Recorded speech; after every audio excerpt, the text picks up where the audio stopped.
details. Well, we begin tonight with a special church service in Colfax about the massacre that happened there back in 1873, a program to finally set the record straight about really what happened when dozens of black men were killed by members of the Ku Klux Klan. In tonight's ABC News Close-Up, ABC 31 news reporter Joel Massey takes us to that special church service.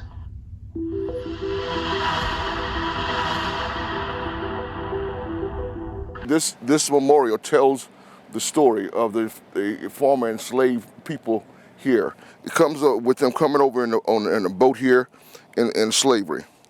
It's been a 20-year journey for Avery Hamilton to help create a monument in Colfax, remembering the African Americans who were killed by whites at the courthouse in 1873.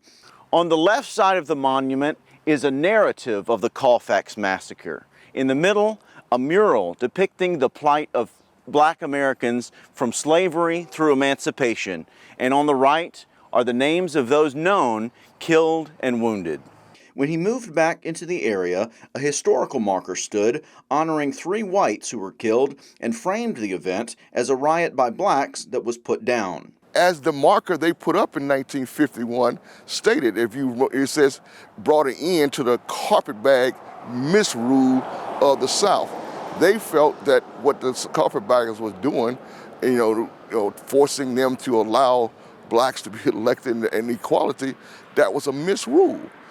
Those proud of what occurred put up a memorial in 1921 listing the 3 names of the whites who were killed. A false narrative was advanced that a black mob started the fight and that whites waved a white flag of surrender when it's most likely that the 3 were killed by friendly fire. When I look at the monument that stands in the cemetery now, listing the 3 white heroes to white supremacy, their names are etched in stone. Their names, people, you can know their names. And they died in defense of white supremacy. They died because they wanted this to be a white-ruled world. Hamilton met Dean Woods 8 years ago, and they shared their story at St. James Episcopal Church about how they helped to get the Colfax riot marker removed and the new memorial created. A documentary film crew was on hand to capture the service as well. Avery is the great-great-grandson of Jesse McKinney, a black man who was on his farm mending his fences when a band of whites rode up on him without a word on that day and shot him. The unprovoked killing prompted Colfax's black residents to seek refuge together at the courthouse. White residents spread rumors of blacks rioting, and on April 13, 1872, Easter Sunday, the men guarding the courthouse were attacked and 57 to 80 were killed.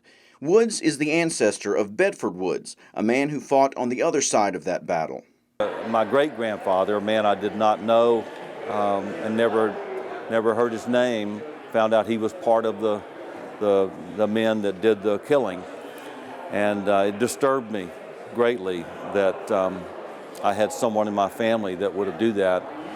Federal troops arrested several white men in connection with the massacre. 9 were charged in a case that ended up in the Supreme Court, who ultimately ruled in their favor. Hamilton wonders what would have happened in America had the court ruled the other way by prosecuting the whites and protecting blacks who were being elected in Louisiana and elsewhere following the Civil War. What if that had been allowed to continue unabated? Would we see this, what we have in America now? Would we see every time you turn on a television, they want to tell you how the plight of black Americans and this and that? In the effort to create the monument, Hamilton received pushback from Colfax leaders such as police jury members. The phrase for me was always, just leave it alone. We all get along. And I would say on the surface we do have a great parish. Honestly, I wouldn't want to live anywhere else but Grant Parish. I do have a great relationship with some of the leaders of our parish, white and black.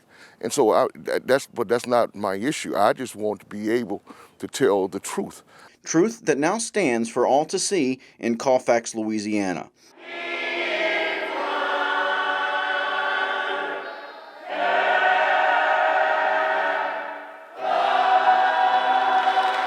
Joel Massey, ABC 31 News that works for you.